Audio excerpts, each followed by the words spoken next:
ყვავილობას იწყებს ჩემი საყვარელი ჰორტენზიები. ყველა მიცის მე ჰორტენზია როგორ მიყვარს, ბევრმა ჩემმა ნაცნობმაც, ახლობელმაც, სტუმარმაც. ჰორტენზიებთან დაკავშირებით ბევრი ადამიანი უშვებს შეცდომას და ხშირად ჰორტენზია არ ყვავის, განსაკუთრებით აღმოსავლეთ საქართველოში. და რამდენიმე რამის რჩევა მინდა, გამრავლება მინდა გაჩვენოთ, რომ ადვილად დააფესვიანოთ და დააკალმოთ და თან მინდა გაჩვენოთ გასხლის და ოვლის შესახებ მინდა გითხრათ. აი, ერთ მარტივ ბუჩქს რომ დავაკვირდეთ, აი ნებისმიერ ჩვენს ბუჩქს აგერგინებავთ ესა. ორნაირი ტოტები აქვს ეხლა ამოტანილი ამ ბუჩქებს. ერთი ღეროები, რომელიც ბოლოვდება საყვავილე კვირტებით, ერთ კვირაში გაიშლება და ამ ხელა თავებად გადაიქცევა, აი უკვე ფერიც დაეტყო, ნელ-ნელა, აი აქაც. უკვე 3 დღე უნდა 4 და გადაბდღვიალდება. აი ორნაირი ტოტები აქვს. ერთი რომელიც თავდება ყვავილით და მეორე ტოტი რომელიც ასეთი წვეროებია. აი ასეთ ჭყინტი წვეროები. აი ნახეთ, აი ესეც. ეს ღეროები წელს არ იყვავილებს. მარტო ის ლოგიკურია, ახალს არაფერს არ ვამბობ. მარტო ის ღეროები იყვავილებს, რომელიც თავდება კოკრით. აი დიდების შემთხვევაშიც ასეა, ნახეთ? აი ჩემ სიმაღლეა, რამ სიმაღლეებია ნახეთ. ეს რას ნიშნავს? ნიშნავს იმას, რომ ჰორტენზია ყვავის წინა წლის ღეროებს, შარშანდელ ღეროებს და სამომავლო ღეროებს იკეთებს ახლა. სამომავლოდ საყვავილოს. ეს ღეროები, რომლებიც ეხლა არ თავდება ყვავილებით, ესენი იყვავილებს სულ ყველა მომავალ წელს. თუ ჰორტენზიის გასხლა გნებავთ მაინდა-მაინც, დიდად არ უყვარს გასხლა, მაშინ უნდა ყვავილობის დამთავრების შემდეგ თლიანად ამოაჭრათ ეს ღეროები.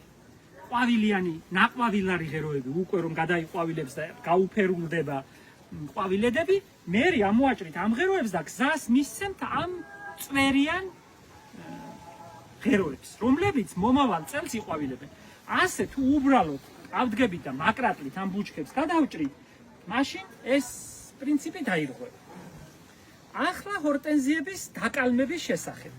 უნდა ავარჩიოთ აი ასეთი ღეროები. აი ნახეთ, საუკეთესო საკალმია ახლა ეს. შარშანდელი ღერო და წელს დაწყებული ახალი ყლორტი. ჩამოუვლით ასე ამ მწვანე კალმებით ადვილად ფესვიანდება. უბრალოდ ჩამოუვლით ამ ბუჩქებს და ასეთ ღეროებს ავაჭრით. ორნაირად შეიძლება დაკალმება. ერთი ადრე გაზაფხულზე თებერვალში და ერთი ახლა მწვანე კალმებით. მე გაჩვენებ როგორ ვაკეთებ ჰორტენზიის კალამს მწვანე კალმებით. როგორ ვაფესვიანებ. და ძალიან ადვილად გამომდის მე და ძალიან ადვილად ფესვიანდება ზოგადად, თუ კი რამდენიმე მეთოდს გაიზიარებ. საჩვენებლად საკმარისია, მეტი არ გვინდა. დავაზიანებ, აი უკვე ნახე კაი ფერები იწყებს. წავიღოთ ახლა სათბურში და გაჩვენებთ იქ დაკალმებას.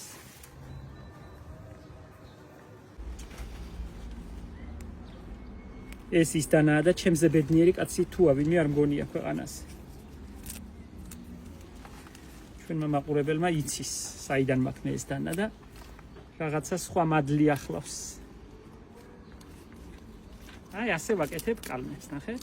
მწვანე კალმებს. აი ნახეთ.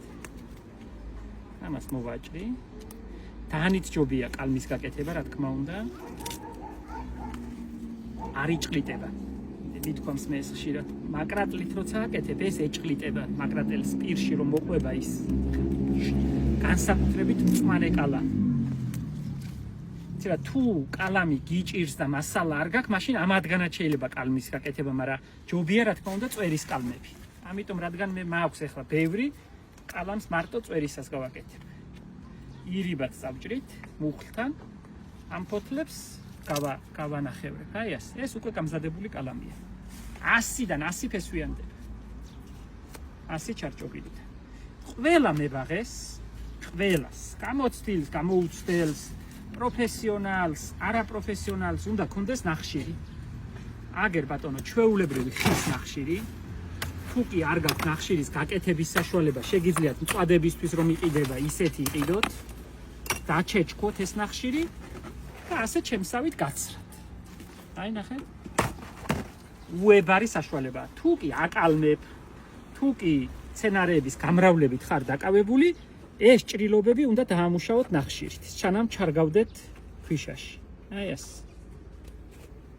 ნახშირში ამოსვრილი აი ეს ჭრილობები, რომელიც ახლა ჩვენ მივაყენეთ ამ სცენარეს, ძალიან კაი დეზინფექციაა და ძალიან კაი საშუალებაა. მე სხვა არც სტიმულატორს ვიყენებ, არც სხვა რამეს ვიყენებ, უბრალოდ დრო ვიცი პერიოდი, როდის გავაკეთო და ნახშირი, მეტი არაფერი. ამას ირიბად წავაჭრით.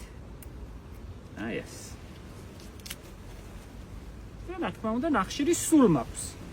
ნახშირი მოგეხმარებათ ყოფის დროს დათესილი მცენარეები რომ გილპებათ. ზოგადად თუ ქოთნის მცენარეს რაიმე სიდამპლი აქვს, ნახშირი უებარი საშუალებაა. ნახშირი და მარგანცოვკა. მაგნიუმის სპერმარგანანტი რო ქვია და ეხლა რომ აგრძალულია და მე სამწუხაროდ ვერ ვშოულობ. ეხლა ისინი არის წლინახევრის. ახლა იწყებს ყვავილობას და ნახე რა კაი ფერი გამოხდა. სანამდე როგორ მივედით მაგამდე ეხლა გაჩვენებთ.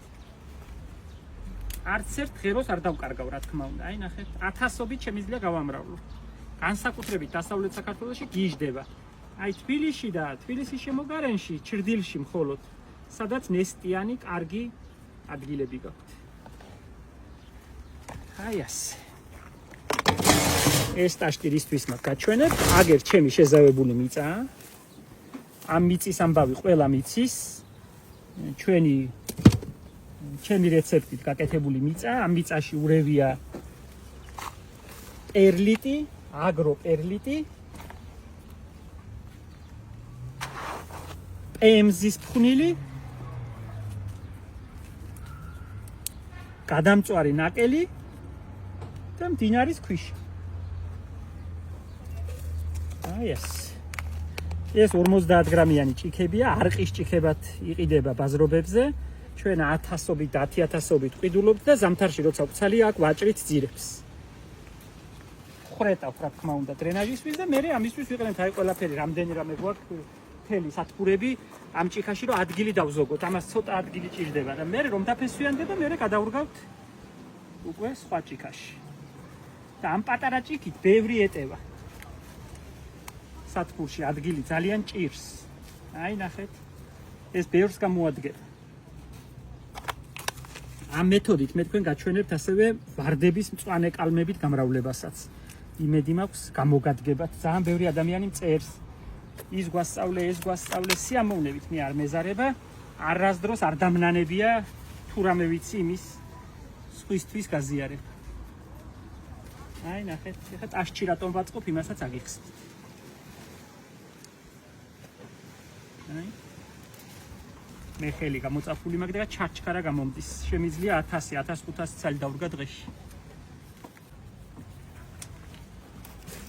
ცოტა ნახშირის ფხვნილს თუ მოაყრეთ ზემოდანაც. ეს შეუშლის ხელს იმ მიწაზე სოკოს განვითარებას. მიწის ზედაპირს. არაფერს არ ავნებს, ბუნებრივია. ცოტა ნახშირი მოვაყარ. აი ეს. ახლა ამას ტაშჩი ჩალაგებულს მოვწყავთ ჩვენი ჯადოსნური გუშით. მე აღარ გავავსე ტაშტი რომ თქვენ არ მოგაბეზროთ თავი. და რატომ ტაშჩი? იმიტომ რომ აქ გქონდეს მიკროკლიმატი. და ამას დავაფარებ ჩუშის. აი ეს. ტაშტის ხელი უშლის ხელს რომ ფლაც ბოლომდე დაეფაროს. ამიტომ ეს მისცემს იმის საშუალებას რომ ცოტა ჰაერით შევიდეს. და ასე მორწყული რომ დავაფარებთ, იქ ჩაიორთქლება ეს ყველაფერი, კიდე უფრო სითბო ექნება ვიდრე გარეთ არის, სინესტე ექნება და სხვა რაფერი არ სჭირდება იმისთვის რომ დაფესვიანდეს. შემდეგ დაფესვიანებული კალმები გადმოგვაქვს ასე ყუთებში. ეს ამ გაზაფხულზე დაკალმებულია უკვე, აი შვენიერი ნერგებია უკვე. ასე გახარებულ წამოზრდილ ნერგს უკვე გადავუგავთ ვედროებში. აი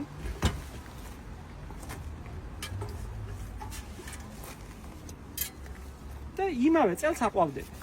ასე შეძლებთ ადვილად გაამრავლოთ ჰორტენზიები, აისრულოთ ოცნება და სრულიად უსასყიდლად გქონდეთ. თუ ამდენი ამბავი დაგეზარებათ, ჩვენ გვაქვს აყვავებული ნერგები და სიამოვნებით მოგართმევთ. მე მგონი რომ სასარგებლო რჩევა მოგაწოდეთ და ჰორტენზიების მოყვარულებს გამოგადგებათ. დიდი მადლობა ინტერესისთვის და ბოდიში რომ ამდენ ყურადღებას თქვენს ამდენ ყურადღებას ვიპყრობ. ადვილად.